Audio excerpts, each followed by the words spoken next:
Welcome to all my dears. Today we are going to discuss about the signs and symptoms of diabetes.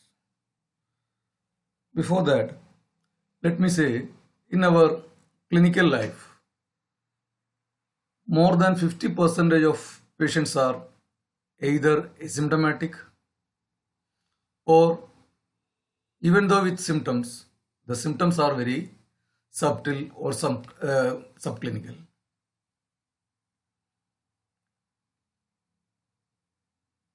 One more thing is here death of a patient is not because of diabetes, but death is mainly because of its complications. It means that usually we came to know the disease only in the later stage or only at the advanced pathological levels or when it affects the vital organs, then only we may get some specific symptoms. That is why it says that the death is not because of diabetes but only because of its complications. So let us see the signs and symptoms of diabetes. As you know, the signs and symptoms of diabetes can be mainly classified into three as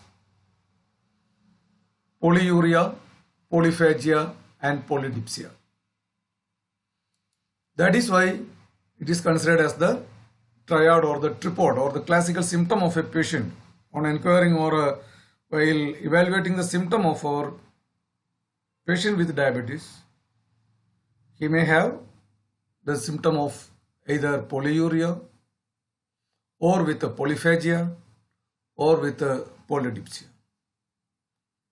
Some of our patients may not have polyphagia or a polydipsia, or even patient may not notice about his polyuria.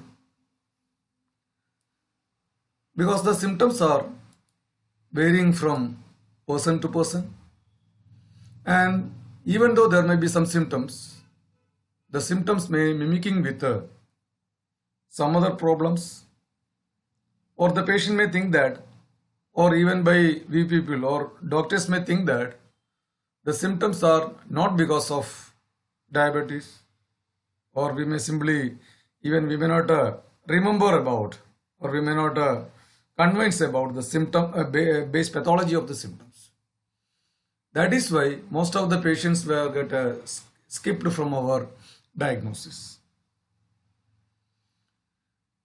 So that the definitive diagnosis of diabetes can only be made on a very accurate investigations.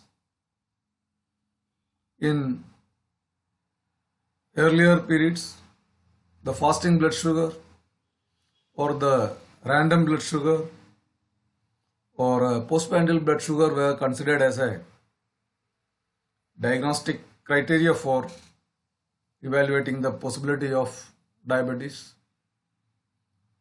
But now it is replaced by, as you know, the glycated hemoglobin or HbA1c value. It is more specific and sensitive, and it is more somewhat more consistent with the status of our patient. That can be studied in later classes. So that let us study why our patient is having symptom of polyuria. As you know, as the blood glucose level increases, our ability to reabsorb the glucose by our renal system getting reduced, and or it may even lost, and thereby glucose is lost via urine. So inability of the or the effect of diabetes on renal system presented as polyuria. That means kidney lost its normal capacity or selective absorption or a reabsorption, etc. may get lost, and thereby leakage of glucose results. Along with that glucose, most of our minerals like sodium, potassium, chloride or carbonates or even vitamins or enzymes or hormones, etc. may also getting leaked from our system or leaked from our kidney or may escape via urine. Automatically, such increased excretion of fluid portion from our body, that leads to a status of condition dehydration. Because of dehydration, as a adaptive mechanism that stimulates our thirst center in our brain, and thereby our patient needs to take more and more water, or our patient will have increased need of water, or our patient may become very, very thirsty. So, after the polyuria or along with the polyuria, the symptom of our patient may be with a polydipsia also. But keep in mind, most of our patients may not show such symptoms of a polydipsia. You may get the symptom of polydipsia usually when the blood glucose level cross more than 300 or 350 or 400, something like that. So don't specific with the symptom of polyuria and polydipsia. It shows that whenever our patients blood glucose level is become more than 300, then only you may get the symptom of polydipsia. And next about the polyphagia. As you know, as the diabetes increases day by day, the role of hormone, especially ghrelin, that we studied in our earlier class. It's a very specific hormone which plays a role in the feeling of satiety. But in diabetic patient, the role of ghrelin to have a sense of satiety is lost, and automatically we may not feel any feeling of satiety. That is why our patient needs to have food more and more time than as usual. More than that, being a diabetic patient, as we mentioned earlier, it affects the carbohydrate, protein and fat metabolism. And more than that, basically the diabetes that affects the endocrinal and exocrinal role of our pancreas, automatically that may lead to some degree of maldigestion, malabsorption and malutilization. That means the digested food particles may not absorbed properly or transported properly to the various parts of our body, and automatically our patient become very, very weak or exhausted. Even physical wasting of the muscle can be seen in a patient with diabetes. Keep in mind, at the same time, obesity is a pre-diabetic manifestation due to the insulin antagonism. So, in a patient with a pure diabetic one, he lost his weight. That means one of the PC may be the unexplained weight loss. So, as a adaptive or a compensative mechanism to balance the deficiency along with the inefficiency of ghrelin. The appetite center is stimulated more and more, and automatically our patient become have a symptom of polyphagia. So these are the mechanism of why our patient is very hungry, or our patient, one of the symptom of our patient may having canine hunger, always wants to have something to eat. It is polyphagia. It is due to the defective role in the ghrelin and leptin, and more than that the compensatory mechanism. Then in another case, our patient may not complain in front of our table as they are having polyuria or polyphagia or polydipsia, etc. Only one PC may be from unexplained weight loss. Losing weight without knowing known causes. That may be the only one demand of our patient, because they want to have more and more weight. In diabetic patient, it is usually due to dehydration, and as we mentioned earlier, loss of calories via urine, and more than that, being a metabolic disorder that leads to increased catabolism. You know that the anabolism is creation and catabolism is destruction. So here the increased level of catabolism and mobilization of gluconeogenesis from proteins also results in loss of weight. Once more I am saying, the obesity or the increased weight or unexplained increased weight may be a pre-diabetic manifestation, and it is usually due to insulin antagonism and thereby accumulation of the more and more energy as in the form of fat. And another one of main symptom of our patient may be unexplained or extreme fatigueness, great weakness. The patient cannot have, or patient may not have any interest to do anything, basically because of the weakness of the body. The weakness of the body automatically that affects the weakness of the mind also.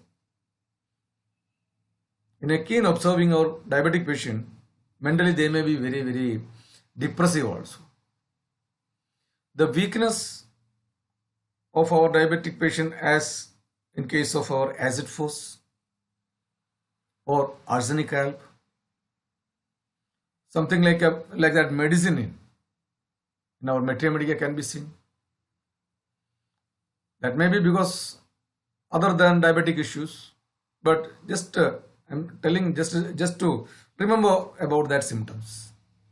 Here the increased fatigability is mainly due to the inefficient utilization of glucose causes muscular weakness. As you know, glucose is the main fuel to create energy in our cells, and due to the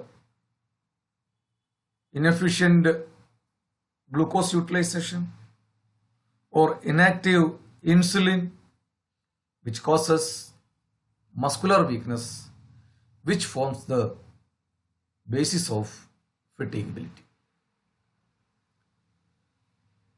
And other than the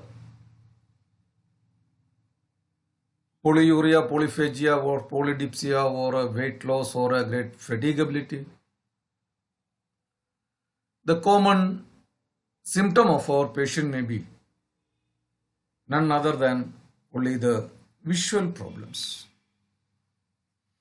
As you know, including myself, you can see we are using our spectacles.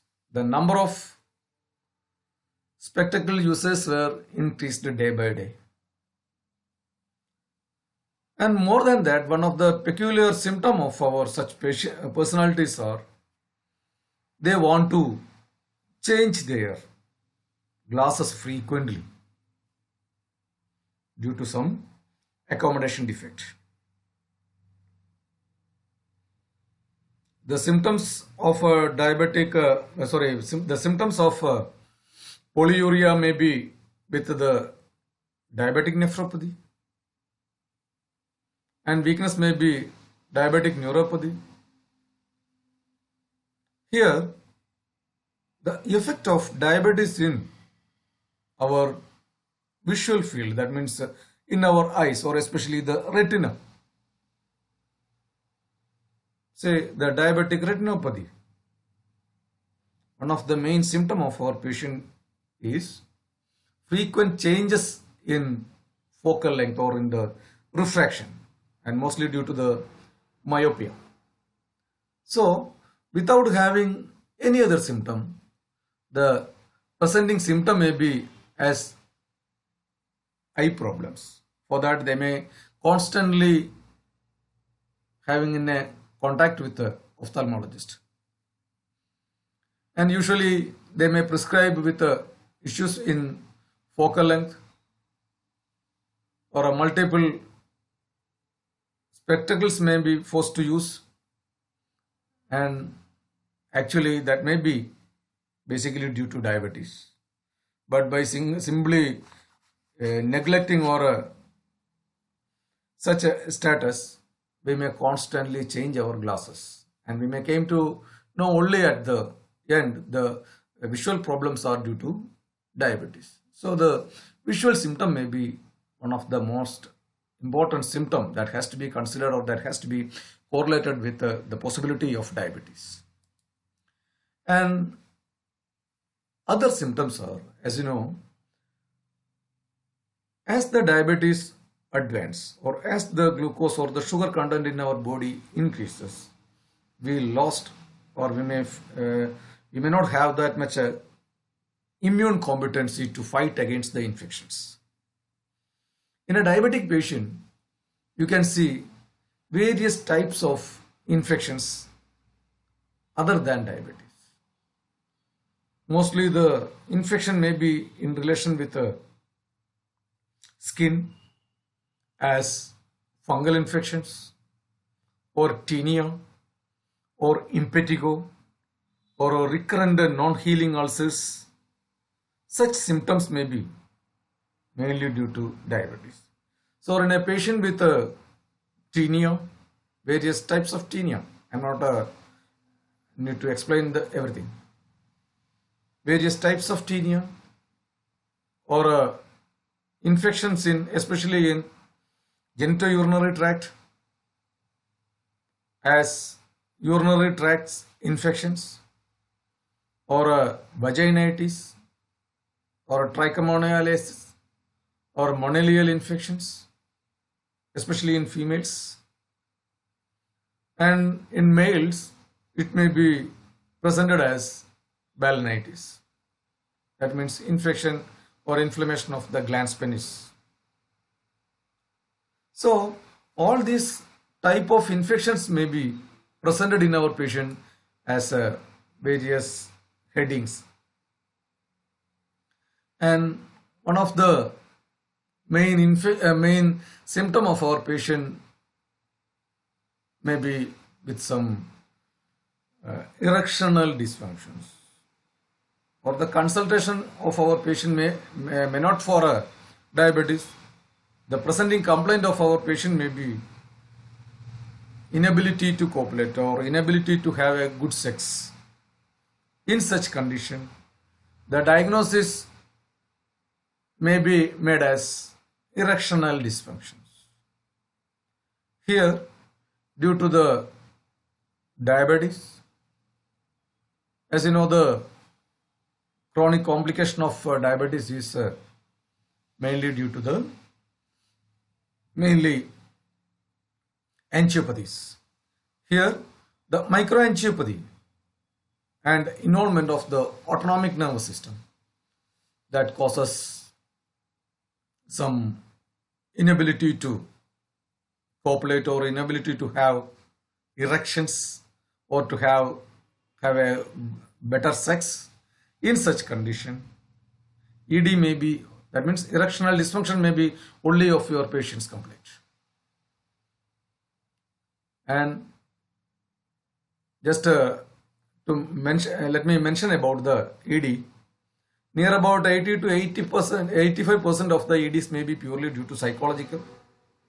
But at the same time, keep in mind, the ED may be, or ED can also be due to the effect of diabetes, due to the microangiopathic changes and the defective effect of or defective role of the serotonin in the neural conduction system of our genitourinary tracts.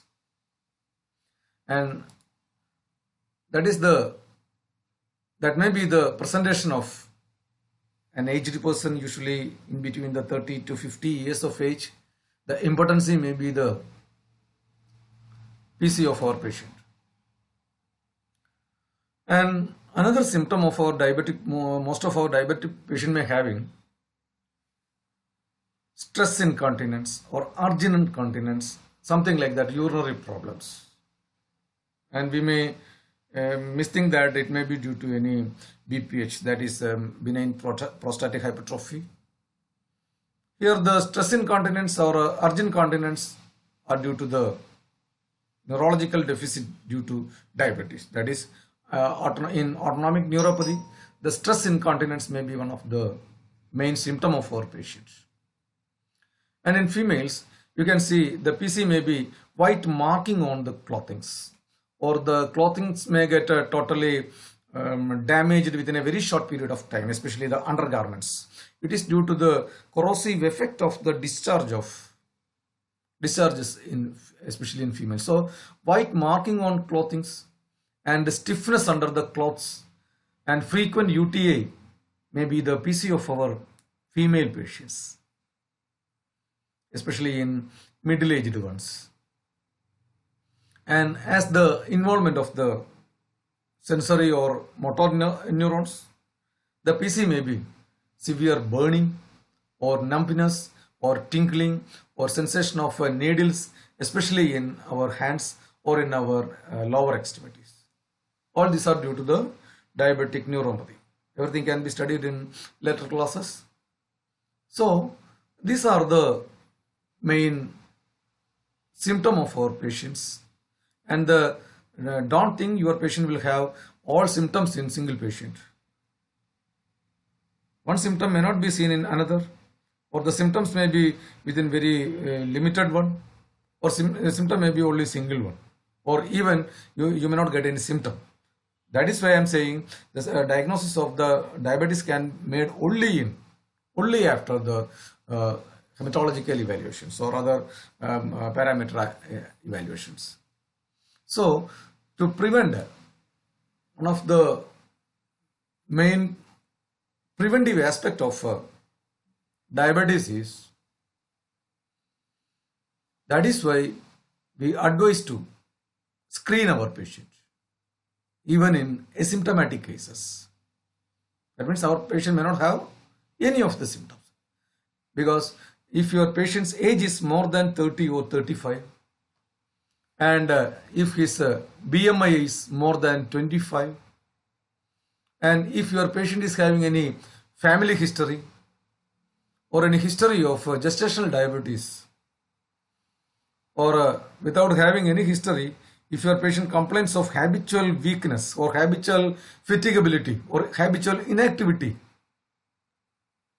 and in patient with hypertension or dyslipidemia or obesity, as in case of metabolic X syndrome, in such patients, and history of any vascular disorders, either deep vein thrombosis or peripheral veno-occlusive disorders, or any history of cardiac pains or angina or something like that conditions, in such patients even without having any symptom, we have to screen them for the possibility of diabetes.